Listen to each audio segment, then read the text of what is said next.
So now I will pass on to our conservators. So this is a presentation done jointly by Marie Kaladgew, Paulina Kralka, and Marya Muzart. As Han mentioned, Marie is not able to give that presentation in person. She'll join us for the Q&A later. So I will start by her introduction. So Marie Kaladgew completed an MA in book and paper conservation at the University Panthéon-Sorbonne in Paris, and also completed an MA in museum studies at École du Louvre in Paris as well.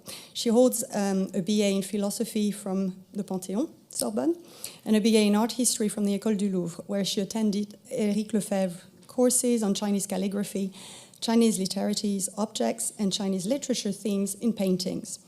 Before joining the British Library in 2017, Marie worked at the Hirayama studio at the British Museum for 2 years, where she specialized in traditional conservation and mounting of Japanese paintings. She then worked at the National Archives, which is where she gathered experience on conservation for digitisation. She's been working on the Lotus Sutra Project since 2018, since March 2022, she also started working part-time as conservator for loans and exhibitions at the British Library, alongside her IDP duties. So Paulina Kralka has been a digitisation scroll conservator on the Lotus Sutra Project since March 2020. She holds an MA in art conservation and restoration from, I'm sorry, I don't speak Polish, Jan Matejko Academy of Fine Arts in Krakow, Poland, and a BA in art history from Jagiellonen University in Krakow. She completed a postgraduate diploma in Asian art at SOAS, University of London, and prior to joining the British Library, she spent 6 months training in conservation of East Asian paintings at the Hirayama studio at the British Museum. Her research interests include Asian and other non-European cultures and their techniques of conservation. And to date, she's published several research articles in specialist journals. Now to Maria. So Marya Muzart, also one of our digitisation and scroll conservators, has been working with us since 2018. So she holds an MA in paper conservation from Camberwell College of Arts and a BA in art history and material studies from University College London. Her training has included placements and internships at the British Museum, the London Library, the Museum of London, and the National Library of Spain. And before joining us, she worked as a freelance conservator at the National Conservation Services. Her research interests include developing innovative rehousing solutions, and she's published articles for ICON and IFLA journals. Now to them.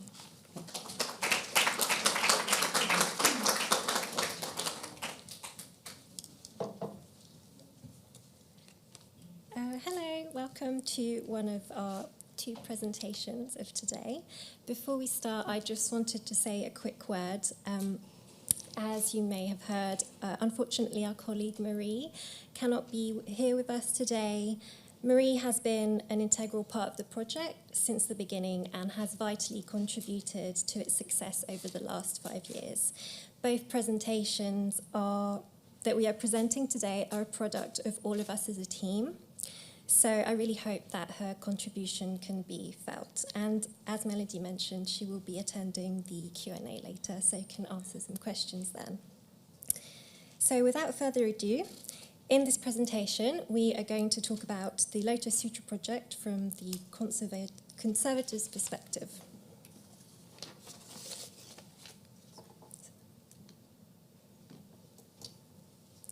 So, quick context about the project.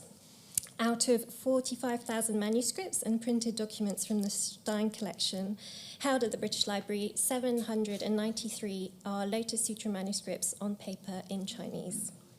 The aim of the project is to catalogue, conserve and digitise the manuscripts in order to make them available on the International Dunhuang Project website. A large part of the Lotus Sutra manuscripts look untouched, despite the cataloguing campaigns following their discovery. Conservation was therefore paramount to stabilise their condition prior to imaging.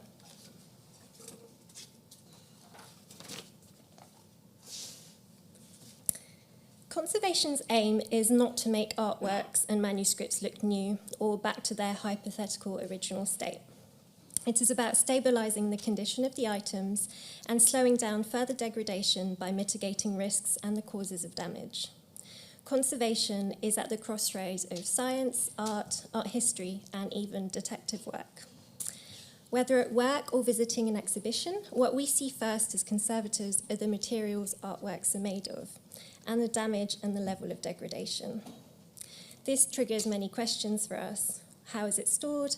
Has it been conserved before? How did it arrive in the collection? What is the context of discovery? But also, why do we aim to conserve? In which context? What are the priorities? What can we do? And what are the risks and benefits?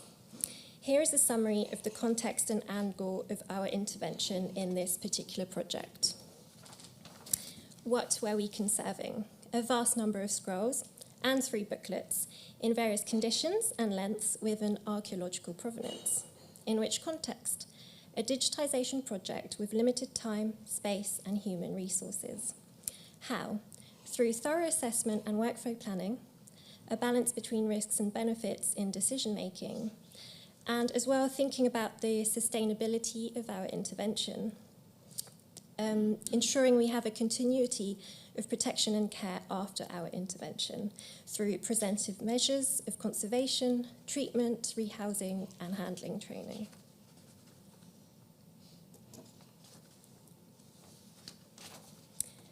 Conservation is at the beginning of the chain within the Lotus Sutra Project, before photography, quality control, and ingest into the database. Our role is to survey the collection in order to identify and estimate its needs for conservation, treatment, and rehousing, plan the workflow depending on the needs, prepare the materials for conservation and rehousing, for example, dyeing papers for repairs and making all the rehousing solutions, performing conservation treatments and rehousing the scrolls, giving handling training to all staff in contact with the collection, as well as carrying out research, scientific testing, and imaging. This all starts with the importance of the survey. The majority of manuscripts that enter our conservation studio have never been treated before. Despite being copies of the same text, we see a lot of variety in terms of physical format, quality of the paper and calligraphy, as well as the types of damage. In our assessment, we describe with precision the scroll and its type of damage. We flag up the damage that could have an impact on the workflow. This helps us to prioritize. We are looking at the scroll's particularities and integrity. For example, is there the presence of original elements like covers and historical rollers or historical repairs? We are looking at the format and the rehousing needs. Is it a short scroll fragment that would require Melanex encapsulation or a very long scroll that would require a customized core? We're also looking at biological damage. Is there presence of mold, excrement, moth casings, or heavy soiling? And we also look at mechanical damage. Is there the presence of lining or gauze? Is there brittleness of the paper? Are there fragments to reattach or large losses to infill?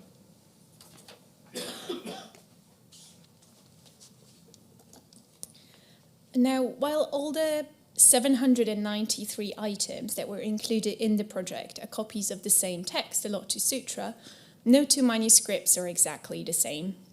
A lot of the scrolls in the Stein collection survived in just small fragments, and in this slide here you can see some examples of some of the shortest and some of the longest manuscripts that we treated on this project.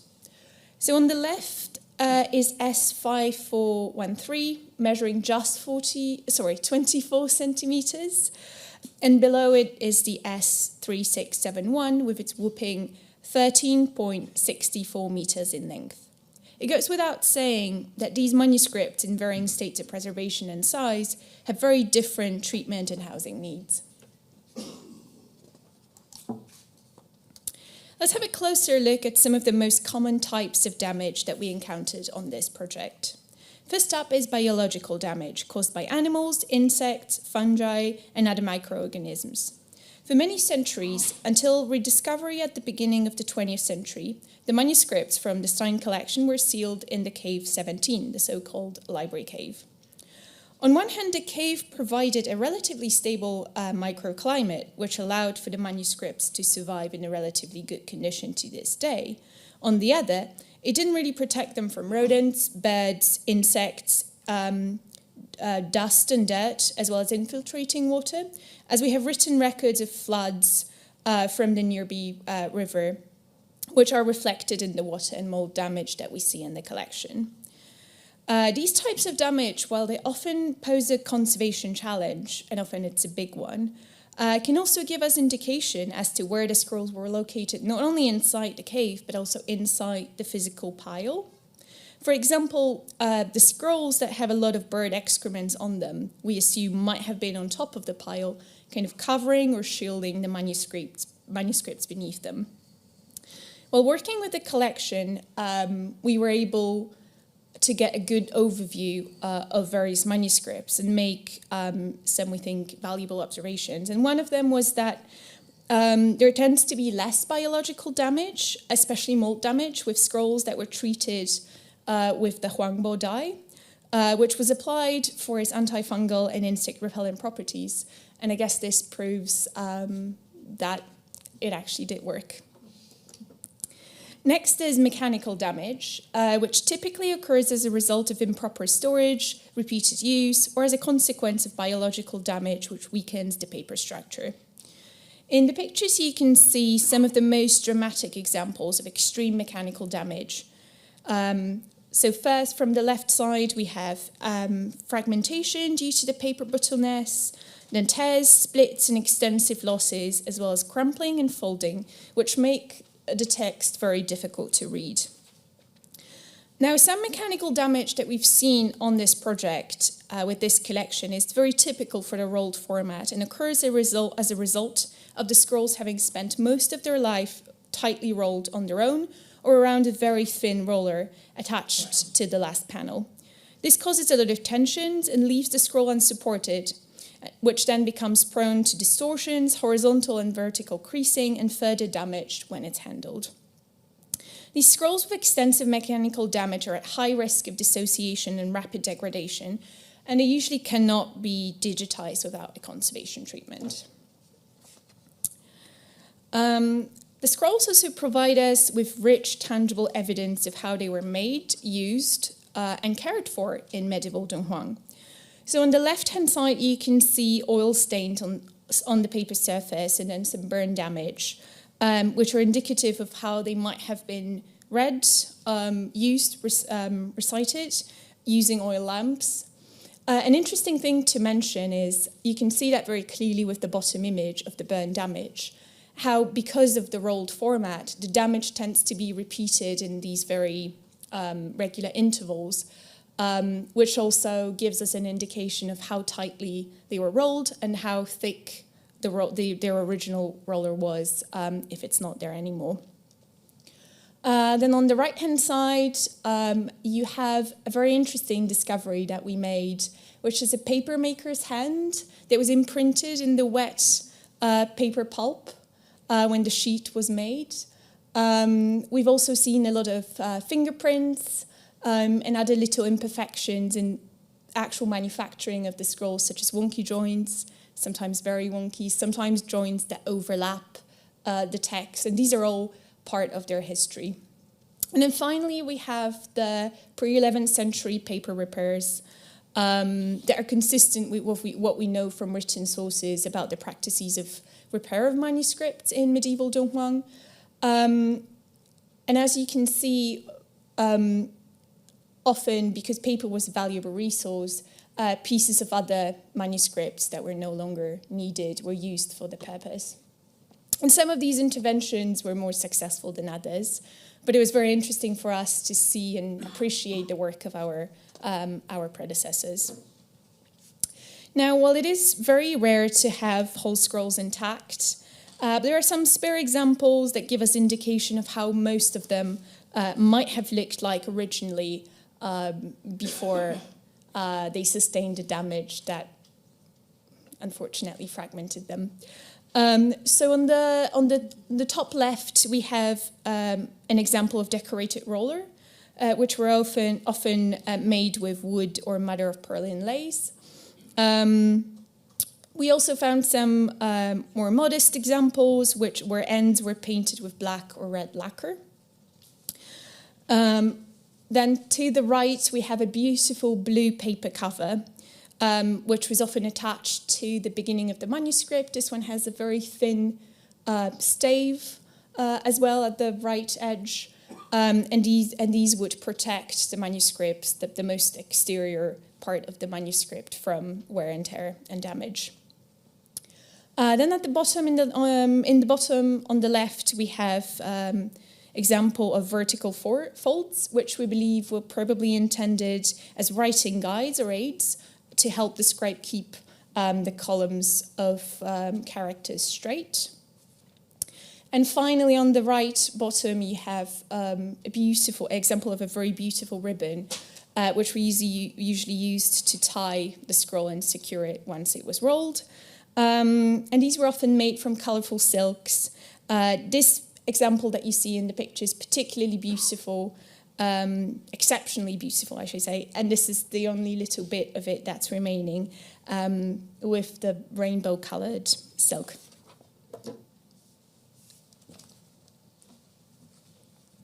So there are a few principles that we abide by when carrying out conservation treatments. Our conservation treatments need to be fit for the purpose of digitisation. This is where treatment is carried out for the needs of stabilisation and readability. This, in turn, creates a digital surrogate and results in minimising direct reader handling and access, and therefore handling of the collection. Our repairs also need to be aesthetic. They have to be sympathetic to the original, yet also visible so that it is clear that an intervention has occurred. Our treatments must also be respectful of the provenance of the item and its cultural background. We need to be aware of the format and context of creation and also understand that this is a religious text and respecting it in this way. How do we do all this? This is done by abiding by the rules of minimal intervention, through the choice of materials and techniques that we use, and by risk assessing and making our decisions on a case-by-case basis. There are a few things that, as conservators on this project, we absolutely never do. The first one is apply paper linings on the scroll's verso, even if it's very damaged. This is something that has been done in the past, but now it's something we never do because we really want to respect the original format of the scroll. These were never lined and were never intended to be lined. And we also want to truly preserve as much as possible the original paper texture and the written and material evidence on the verso, which is something that would disappear with lining. We never remove material elements that are part of the scroll's life since their creation. This includes stains, folds, historical repairs, and other elements that are historical clues of how the scrolls were used. We also never apply unjustified large repairs that overlap more than necessary or that are going against the natural movement of the original paper's curve. This is not only an aesthetic consideration, but it also abides by the conservation approach of minimal intervention, as well as respecting the format and avoiding adding new sets of tensions through these repairs.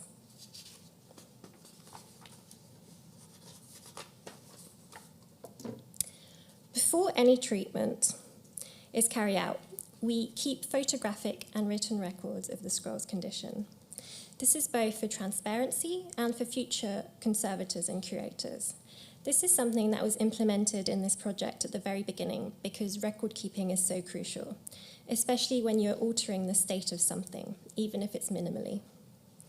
We also always prepare the surface of the scrolls before treatment to remove dirt and avoid creating tide lines, as well as collecting things like insect remains, moth casings, excrements, as well as various protruding accretions.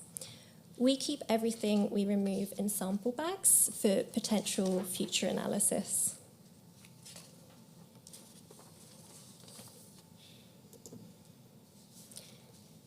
During treatment, We always do only what is necessary to stabilize the condition of the scroll.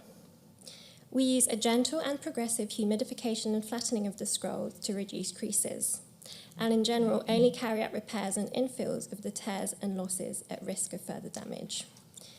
Like I've said before, we also try to consider aesthetics by using dyed Japanese paper to closely match the colour, thickness and texture of the original paper.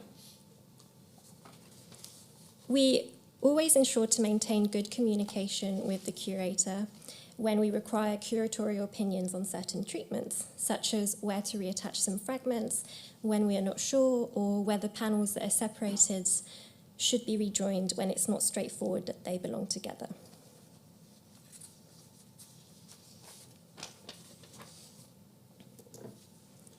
Something that we come across in the project a lot is the presence of historical repairs.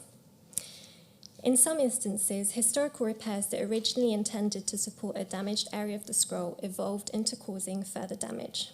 Therefore, to treat it, it is necessary to lift the historical repairs.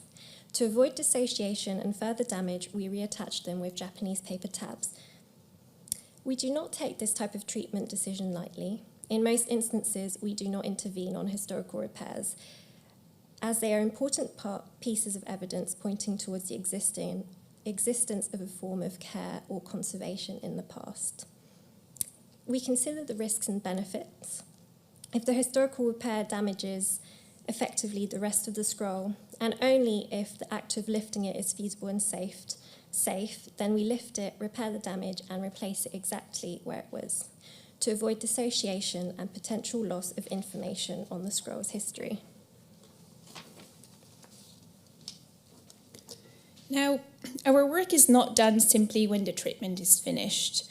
To ensure that the collection is well preserved for future generations, we have to think beyond just the treatment of the object.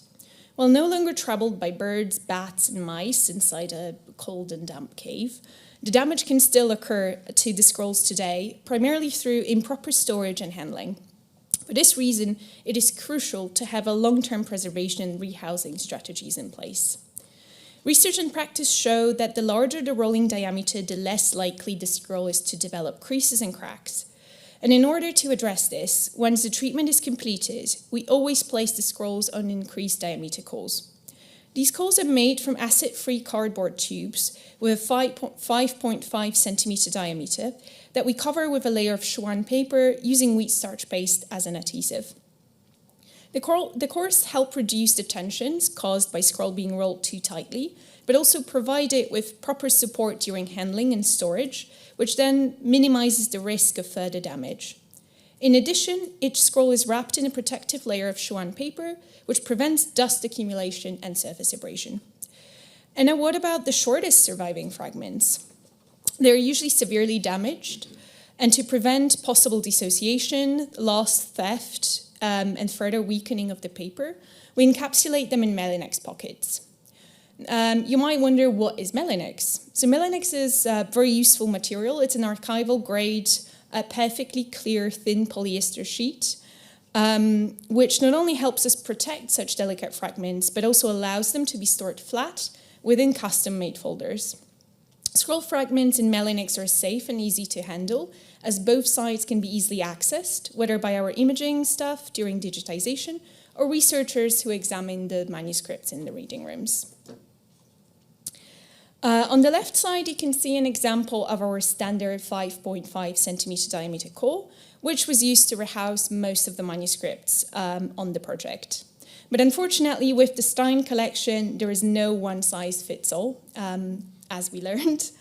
And when rolled onto these cores, some of the longest scrolls in the project, typically those that measure over 10 meters, no longer fit into the pigeonholes of our existing storage cabinets.